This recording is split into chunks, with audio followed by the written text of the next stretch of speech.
విశాఖలో ఈ నెల జరగనున్న ఇంటర్నేషనల్ ఫీట్ రివ్యూ నేపథ్యంలో పోలీస్ కమిషనర్ డాక్టర్ శంఖబ్రతబాగ్చి ఆదేశాల మేరకు Kancharapalem circle inspector Ravikumar rowdy షీటర్లకు ఆదివారం ప్రత్యేక కౌన్సిలింగ్ నిర్వహించారు.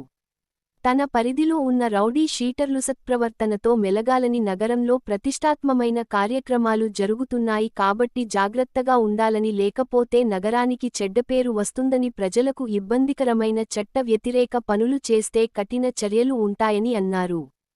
కార్యక్రమంలో కంచరపాలెం పోలీస్ స్టేషన్ సిబ్బంది పాల్గొన్నారు.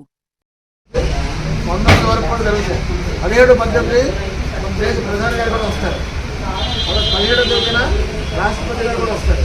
సో మా దేశం అనుభవం నుంచి కూడా పెద్ద పెద్ద విఐపీస్ ప్రపంచ దేశాలన్నీ కూడా ఈ 10 రోజులు ఇక్కడ విశాఖపట్నం మీదే కాన్సన్ట్రేట్ చేస్తాయి. సో ఏ చిన్న ఇష్యూ జరిగినా అది మన విశాఖపట్నం చెడ్డ పేరు, మన ఆంధ్రప్రదేశ్ చెడ్డ పేరు, ఆ విధంగా మన భారతదేశం మీద కూడా ఒక బ్యాడ్ నేమ్ క్రియేట్ అవుతుంది. దానివల్ల మన స్టేషన్లో మన ఎవరైనా మన రౌడీ షీటర్ అనగానే ఖచ్చితంగా అన్ని పత్రికల్లో కూడా రౌడీ మోకల హల్చల్ అనేది వస్తుంది రాగా. అది వస్తే ఆటోమేటిక్గా అది మన వైజాగ్ సిటీకి ఉన్న మంచి పేరుని డ్యామేజ్ చేస్తుంది. సో ఆ పరిస్థితికి వెళ్తే మీకు ఇంకా సీరియస్ యాక్షన్ మీద ఉంటుంది. ఇప్పుడు పీడియాక్ట్ అన్నారు, అవి అలాగే ప్రస్తుతానికి ఆగున్నాయి కాబట్టి ఇప్పటికైనా అది మళ్ళీ పీడియాక్ట్ ఎవరికైనా రావచ్చు. కాబట్టి ఈవెంట్ అవుతుంది, అందరూ వాళ్ళు దగ్గర పెట్టుకొని ఎవరు ఇళ్ళలాడు ఉండండి, ఎవరు పనులు చేయండి, మ్యాక్సిమం ఫ్యామిలీ టైం ఎంజాయ్ చేయండి.